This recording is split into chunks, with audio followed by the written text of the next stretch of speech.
Her voice cut through the torchlight, calling him dead weight that slowed them down.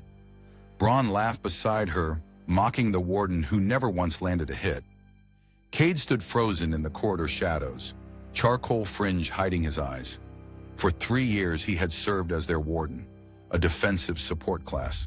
His ward magic left no glow, no flash, no proof he had done anything. In past clears, his silent wards swallowed killing blows that should have ended them. No one ever saw the barrier. No one ever knew how close death came. Every trophy, every relic, every cheer belonged to the golden hero alone. The crowd chanted Braun's name while Cade faded into the back of the hall. Sarah, honey blonde in white gold robes, had smiled gently for him in public. She was his childhood friend, his fiancée, the one promise he never doubted. Now that same gentle voice tore him apart from the dark beyond the torchlight. She told Braun she had chosen him, that Cade had always been beneath her. The gentleness had been a mask. Her warmth toward Cade was rehearsed. His love and his loyalty had both been lies, spent on people who despised him. Something behind his eyes went quiet, the grief hardening into cold stillness. He said nothing. He made no sound that might give him away. His fist closed around the blue rune bracer on his wrist, knuckles whitening. He turned and walked away into the dark, leaving their laughter behind him. Sarah chose Braun, and tomorrow the party would discard the one man keeping them alive. Dawn light spilled across the prestigious guild hall. Banners hung for the S-rank ascent. Adventurers packed the floor, restless and proud, waiting to witness history made. Cade entered quietly through the great doors, gray mantle hood low over his eyes. Braun stood at the hall's center, golden plate gleaming, red cape sweeping the stone. Sarah lingered at Braun's side in white gold robes, eyes already avoiding Cade. Braun raised a hand for silence, then called Cade forward like a verdict. He branded Cade useless before everyone, a leech who never once landed a hit. Braun mocked the warden's magic, a power so faint no one had ever seen it. The crowd erupted in jeers and laughter, fingers pointing at the silent warden. Cade turned his eyes to Sarah, one last silent plea for the woman he loved. Sarah lowered her gaze and said nothing, her silence cutting deeper than any blade. None of them knew his invisible wards were the only reason this party still breathed. Braun tore the party seal from Cade's mantle with a single contemptuous pull. He hurled it down, the seal clattering across cold stone at Cade's boots. Cade knelt slowly and lifted the seal, his expression calm and cold as winter. No begging, no rage, only a quiet that unsettled the loudest in the crowd. He turned his back on them all and walked the long aisle toward the doors. Braun crowed to his followers that the party would finally ascend without dead weight. Sarah watched the doors swing shut behind Cade, a flicker she quickly buried. They laughed at his invisible magic, never knowing it alone kept them breathing. Cade walked the eastern road alone as the city gates shrank behind him. 3 years of silent sacrifice replayed behind his fringe-hidden eyes. He remembered every killing blow his wards had quietly swallowed for them. Rain began to fall, soaking the gray mantle he never let them see. He reached a half-empty roadside inn and took the loneliest corner table. The blue runes on his bracer pulsed faintly, like something waking beneath skin. His grief curdled into something colder as the betrayal looped without end. Then the suppressed power inside him surged, and the candle flames bent toward him. A translucent status window tore open before his eyes, flickering with broken light. A glaring system error banner had masked his true stats for years. His class had never been weak support. The readout had been a lie. Numbers cascaded and resolved, climbing past A rank into impossible territory. The window locked onto a single brand, hidden rank, S, possibly higher.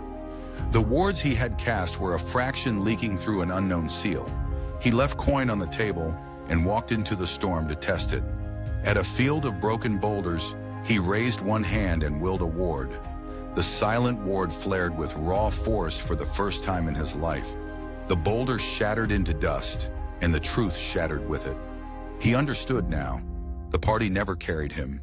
He had carried them, crippled. He turned toward the storm-racked wilderness, drawn by the power waking inside him. The system had lied for 3 years. He was S rank, and the seal was cracking. The road ended where the map stopped, swallowed by a wall of violet storm. They called this place the Hollow Marches, where whole parties walked in and never returned. Cade stepped through the mana storm without flinching, the ward around him holding effortlessly. Ancient ruins rose from the mist, older than any guild, older than any kingdom. The monsters here were warped, twisted by centuries of raw leaking mana. A pack of high-tier beasts caught his scent and charged from the shadows. He did not draw a weapon, he simply raised one hand. Their killing blows struck an unseen wall and rebounded straight back into them. For the first time, his wards were not shields but weapons. The pack fell in seconds, undone by their own strength, turned against them. Then a low resonance pulled at him, calling from somewhere deep within the ruins. He descended into a buried chamber, where the air itself hummed with old power. There, sealed inside a towering crystal, slept a small, luminous dragon. Its ancient eyes opened, sensing the buried force that mirrored its own. The same power that sealed the dragon now pulsed inside the man before it. Cade pressed his palm to the crystal, and the seal split apart like glass. Veil spiraled free, small wings unfurling, and bowed its head in pledged loyalty. It named him the one it had waited centuries to find. For the first time in 3 years, Cade was neither alone nor invisible. Far away, Bronze parties swaggered through the S-rank dungeon gate without their warden. An ancient dragon bowed to the man a guild had thrown away, and it knew exactly what slept inside him.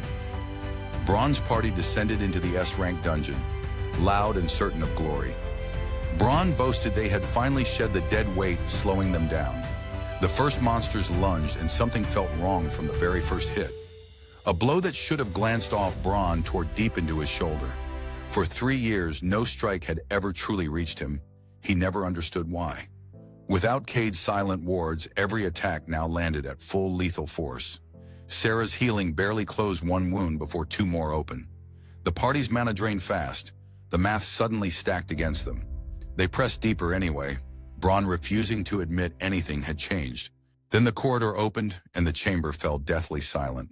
The dungeon's guardian rose, a colossal armored leviathan of stone and fire. This was the exact monster Cade's wards would have neutralized without effort. Bronze charged and struck with everything, and his damage meant nothing. The guardian's counterblow swatted 2 adventurers across the chamber like ragdolls. Sarah poured every last drop of mana, but the carnage outpaced her.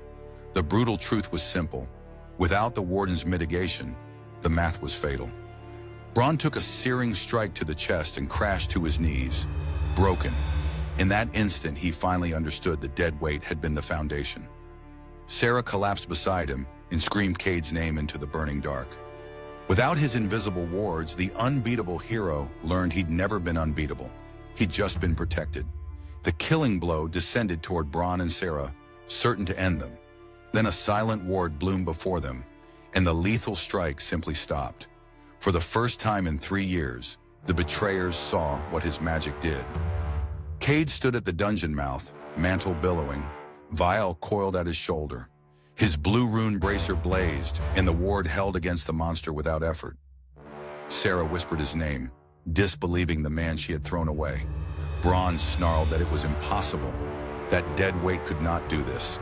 Cade stepped forward and named the truth they never wanted to know. He had carried them every dungeon, crippled, while they cheered for Bronze.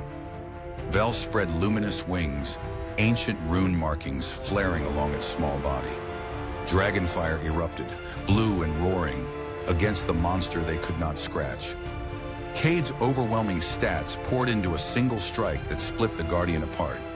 The unbeatable boss collapsed into ash, the dungeon trembling with its fall.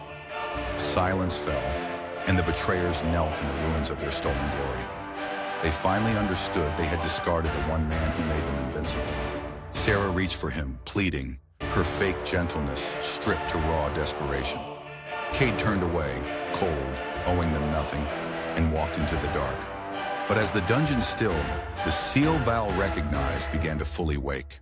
The bracer blazed with a light even the ancient dragon drew back from. Far below, a colossal presence stirred and turned its gaze toward the warden they threw away.